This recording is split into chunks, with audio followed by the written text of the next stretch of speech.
టీడీపీలో 27 సంవత్సరాలు పనిచేసినా చివరకు తనకు అవమానాలే ఎదురయ్యాయని పులివెందుల టీడీపీ మాజీ నాయకులు సతీష్ రెడ్డి అన్నారు. నిధుల దుర్వినియోగం పేరుతో తనను అవమానించారని ఆయన అన్నారు. ఎలాంటి షరతులు లేకుండా తాను వైసీపీలో చేరానంటున్న సతీష్ రెడ్డితో మా ప్రతినిధి హరీష్ ఫేస్ టు ఫేస్.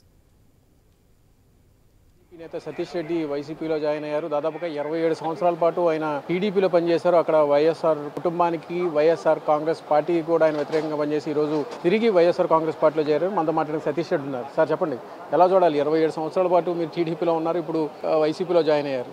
ఈ గ్యాప్ని మీరు ఎలా ఫిల్ చేసుకోగలరు? మీ అంచనాలు ఎలా ఉన్నాయి? రాజకీయంగా 27 సంవత్సరాలుగా వైఎస్ఆర్ కుటుంబానికి, కాంగ్రెస్ పార్టీకి వ్యతిరేకంగానే నేను పోరాటం చేశాను. ఆ రోజులో జరిగినటువంటి కొన్ని సంఘటనల వల్ల నేను రాజశేఖర రెడ్డి గారికి వ్యతిరేకంగా పోవడం నేను ఒకటే వైపు చూశాను. తెలుగుదేశం పార్టీ నన్ను ఆ రోజు దగ్గర తీసుకుంది, అదే పోరాటం చేశా, పార్టీని నిర్మించినాను, పార్టీని ఒక మంచి స్థాయికి తీసుకొని వచ్చిన తర్వాత ఇటీవల కాలంలో చంద్రబాబు నాయుడు గారి మనసులో ఎందుకో నా మీద ఒక అపనమ్మకం కలగడం జరిగిన తర్వాత నేను ఆ పార్టీకి రాజీనామా చేశాను. 2020 ఫిబ్రవరి నెలలోనే అనుకుంటాను చేసి దాదాపు 4 సంవత్సరాలు అవుతా ఉంది. ఒక వ్యక్తి కోసం ఇన్ని రిస్కులు తీసుకొని ఇంత కష్టపడితే ఇంత నీచంగా మన మీద ఆలోచన చేస్తాడా అనేది మనసు చాలా తీవ్రంగా కలిసివేసింది.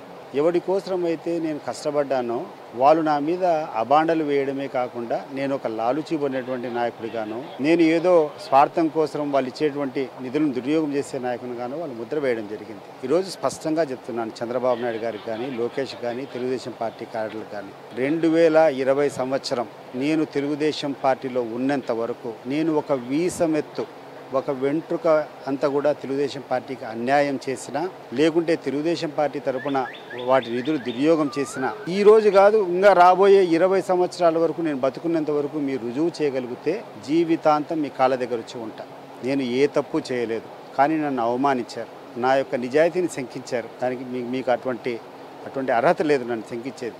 మీకు ధైర్యం ఉంటే ఈరోజు మళ్ళా చెప్తున్నా, 2020 సంవత్సరం వరకు నేను తెలుగుదేశం పార్టీలో ఉన్నంత వరకు నేను ఎవరితో అయినా లాలూచిబడినానని కానీ, నేను మీ పార్టీలో నిధులు నేను దుర్యోగం చేసినటువంటి మీరు రుజువు చేయగలిగినా, మీరు ఏదైనా ఆధారాలు చూపించినా, దాన్ని 10 మందికి చెప్పి మీరు నమ్మించినా, మీరు ఏ శిక్ష వేసినా నేను దానికి సిద్ధం.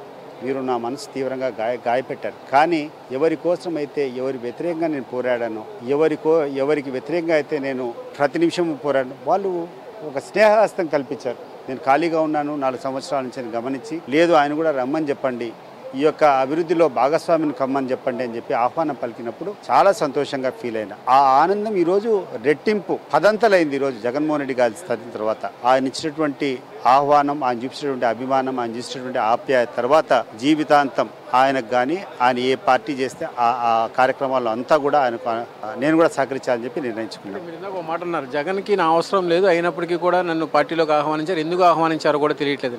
అంటే మీరు ఏమన్నా ఆయన రిక్వెస్ట్ చేసేటువంటి సిచ్యువేషన్ ఉందా? ఇన్ని రోజులు టీడీపీలో కష్టపడి ఇప్పుడు వైసీపీలోకి వచ్చిన తర్వాత మీ రిక్వెస్ట్ ఏమన్నా ఆయన ముందు పెట్టేటువంటి పరిస్థితి ఉందా? ఆయన మీకు ఏమైనా ఆఫర్స్ చేసేటువంటి సిచ్యువేషన్ కనిపిస్తుంది? నేను ఇంతవరకు నా తరపు నుంచి రిక్వెస్ట్ పోలేదు. మరి ఎందుకు వాళ్ళకి కలిగిందో, మధ్యలో ఎవరికి కలిగిందో ఇంట్రెస్ట్ పిలవడం జరిగింది. పిలిచిన తర్వాత అన్కండిషనల్గా నేను ఎప్పుడు చంద్రబాబు నాయుడు గారితో 27 సంవత్సరాలు చేశాను. చంద్రబాబు నాయుడు గారిని అడగండి, నేనేమన్నా కండిషన్స్ పెట్టానో, లేకుండా నాకైనా స్వార్థం కోసం ఏదన్నా కావాలని చెప్పి అడిగాను. 2009 వరకు, అంటే 1993 నుంచి 2009 వరకు నేను ఏ రోజు చంద్రబాబు నాయుడు గారిని ఎటువంటిది ఆశించలేదు. కానీ 2009లో ఎమ్మెల్సీ అనేది వచ్చినప్పుడు స్థానికంగా నేను చేసేటువంటి కార్యక్రమాలకు నాకు మినిమం సెక్యూరిటీ లేదు కాబట్టి ఎమ్మెల్సీ పదవి ఇవ్వమని చెప్పి అడగడం జరిగింది. 2011 నాకు అది ఇవ్వడం కూడా ఆయన ఇవ్వడం కూడా జరిగింది.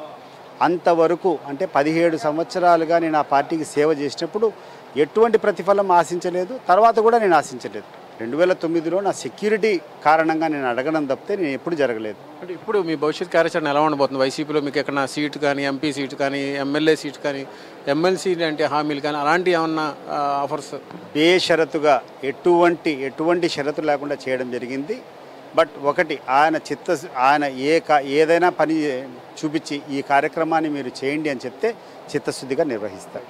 27 సంవత్సరాలుగా టీడీపీలో పనిచేశాను, అయితే చివరికి తన పైన అపవాదులు వేశారు, నిధుల దుర్వినియోగానికి సంబంధించినటువంటి ఆరోపణలు చేసి అవమానించారు. ఇప్పుడు వైఎస్ జగన్మోహన్ రెడ్డి సమక్షంలో బేషరతుగానే తాను పార్టీలో చేరారని చెప్పి సతీష్ రెడ్డి స్పష్టం చేస్తున్నారు. కెమెరా పర్సన్ కిషోర్తో హరీష్, ఐ న్యూస్, తాడేపల్లి.